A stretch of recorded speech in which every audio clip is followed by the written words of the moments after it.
Ya, Assalamualaikum warahmatullahi wabarakatuh. Di sini saya akan menjelaskan pembuatan eh, pembuatan ini Looker Studio, pembuatan analisis data visualisasi data menggunakan Looker Studio. Menggunakan nama saya Firmansyah Ariza dengan NIM 006. Oke. Ini merupakan tampilan awal dari Looker Studio yang mana masih kosongan. Nah, untuk yang pertama, saya akan membuat ini untuk bagian judul.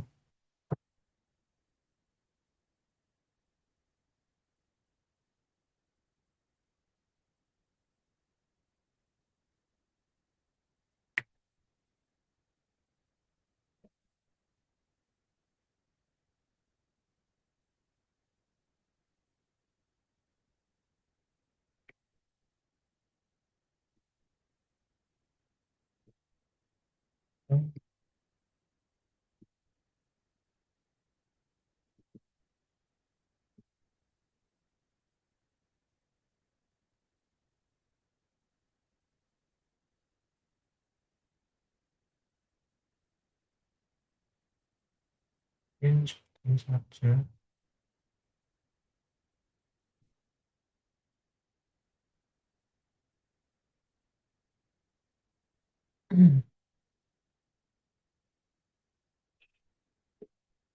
Baik.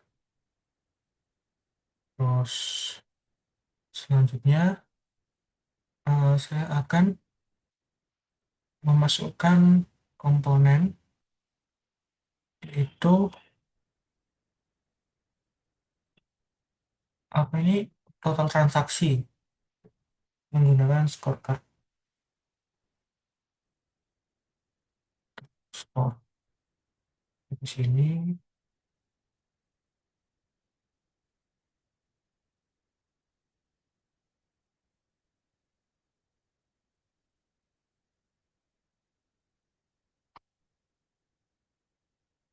Hmm. Oh,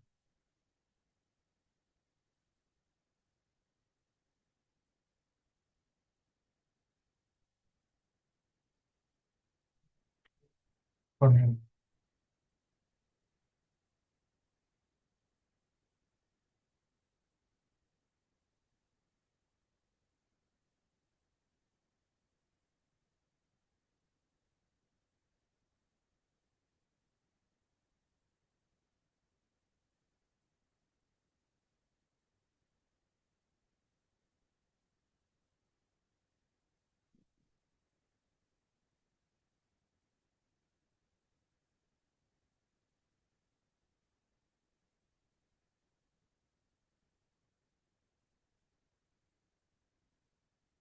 Ini untuk ini record count diganti dengan total transaksi.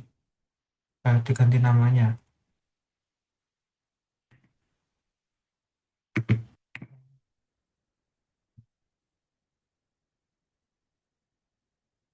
Hmm.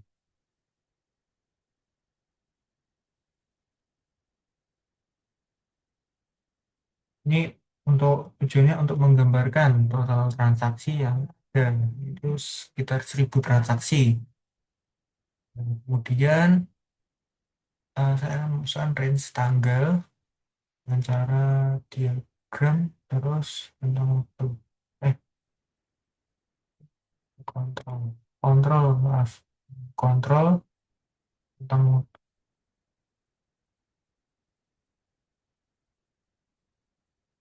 Oke.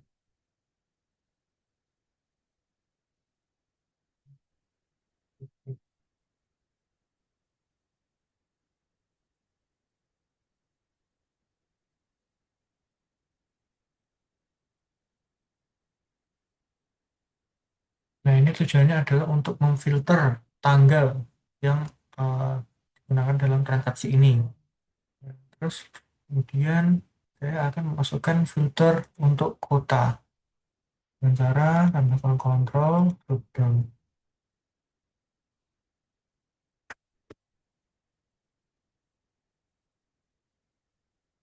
Dan ini untuk drop down yang pertama itu untuk kota, jadi di ininya diganti.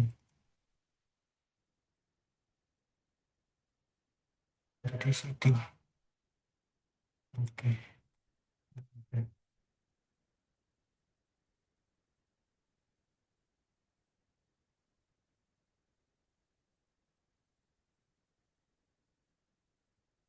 Terus kemudian ada selanjutnya filter untuk invoice. Kontrol untuk invoice-nya menggunakan kota input. Nah, ini sudah invoice ID. Sudah benar. Oke, selanjutnya ada untuk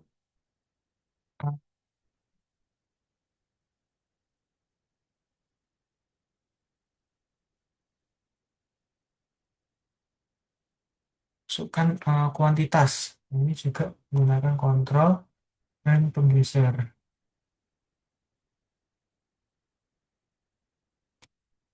Nah, di sini masukkan untuk kuantitas. Kuantitas sendiri untuk matriksnya menggunakan quantity. Nah, di sini bisa digeser antara 1 sampai 10. Oke. Masuk berikutnya ada grafik, yang mana grafik ini menggambarkan total transaksi dengan dan juga tanggal-tanggalnya. Untuk menambahkan grafik, maka diagram, kemudian diagram dari waktu. Transaksi seperti ini. Nah, untuk dimensinya, eh, untuk matriksnya total, ini diganti ke total. Oke. Nah, sedangkan,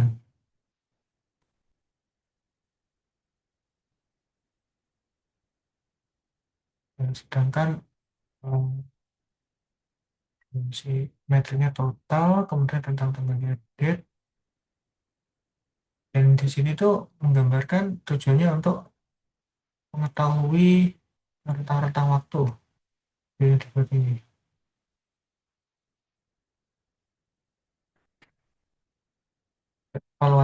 Visualisasi tentang tren penjualan selama periode Januari sampai Maret.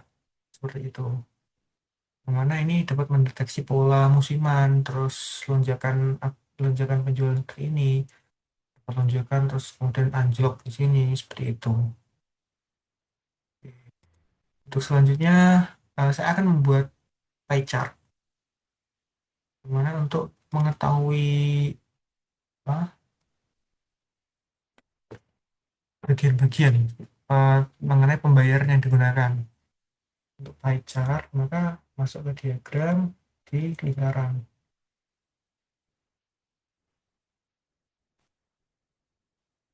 Sesuaikan dulu. Nah, di pie chart ini, karena ini tujuannya untuk mengetahui pembayaran yang digunakan, maka matriksnya itu bukan total, tetapi diganti dengan, dimensinya diganti dengan payment. Nah, dari sini bisa dilihat penggunaan kredit card 79%, kemudian cash 36%, dan juga e-wallet 34%.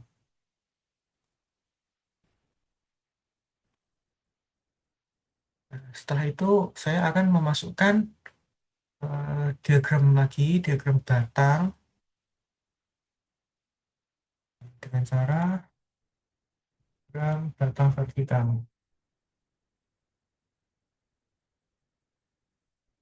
Nah, oke. Untuk penyiapannya di sini, untuk dimensinya yaitu product line. Oke. Nah, di sini kan terlihat oh, produk-produk gitu. Kemudian untuk matriksnya itu kuantitas. Nah, di sini terlihat bahwa sport and travel kuantitasnya 502, kemudian F&B kuantitasnya 479, seperti itu. Jadi dari Wah, diagram batang ini kita bisa tahu mengenai produk-produk masing-masing dari supermarket dan juga kuantitasnya.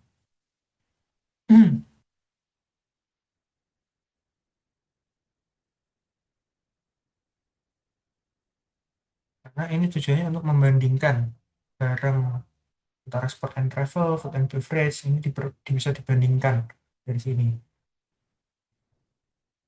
Dan invoice sendiri ini tujuannya untuk mencari berdasar invoice yang diterima. Terus untuk kota ini untuk memfilter kota, misalnya Yangon, misal Mandalay sama Napitau. Nah ini terlihat muncul. Dan misal hanya Yangon, kan ini sebanyak ini ya. Nah, grafisnya seperti ini dengan paymentnya persentase 30%, kredit card, cashnya 36%, kemudian paywallnya 33%. Dan untuk penjualan di Yangon ini sebanyak 246. Ya, seperti itu. Total transaksinya 246. Dengan rincian produk food and beverage yang paling tinggi 193, kemudian disusul sport and travel 191, terus elektronik, aksesoris 177. Oke, untuk grafik yang terakhir saya akan memasukkan tabel data yang mana terdiri dari beberapa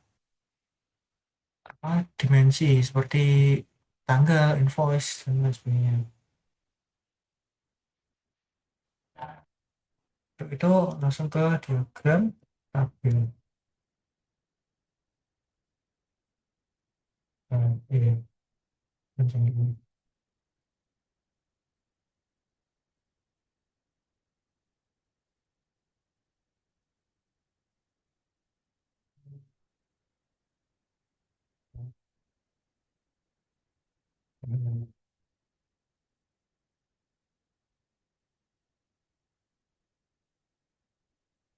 Saya akan memasukkannya di halaman kedua karena nggak pas.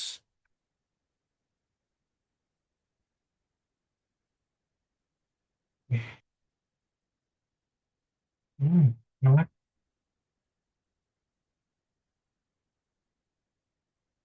Nah, untuk dimensinya saya akan memasukkan tanggal yang pertama, terus kemudian ada invoice ID, terus payment,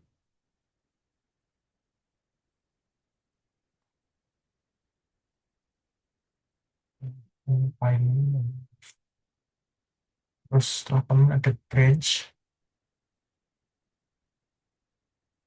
branch ada city atau kota, terus tipe customer, dan gender, kemudian terakhir, dimensi yang terakhir ada lini produk.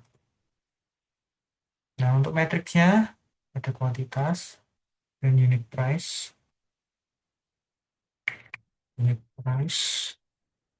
kemudian ada total tentunya. Oke. Nah, dari sini kita bisa lihat bahwasannya data-data ini masuk 20 Februari. Nah, invoice ID, ya nomor invoice-nya berapa, terus payment-nya via apa, branch-nya A, branch-nya apa, A, B, C, gitu. Terus untuk gender juga terlihat, terus kuantitasnya juga di sini terlihat semua. Nah, untuk lini produknya seperti apa? Apakah kesehatan dan kecantikan atau fashion accessories, per customernya normal, normal, member, dan lain sebagainya. Sekian penjelasan dari saya. Assalamualaikum warahmatullahi wabarakatuh.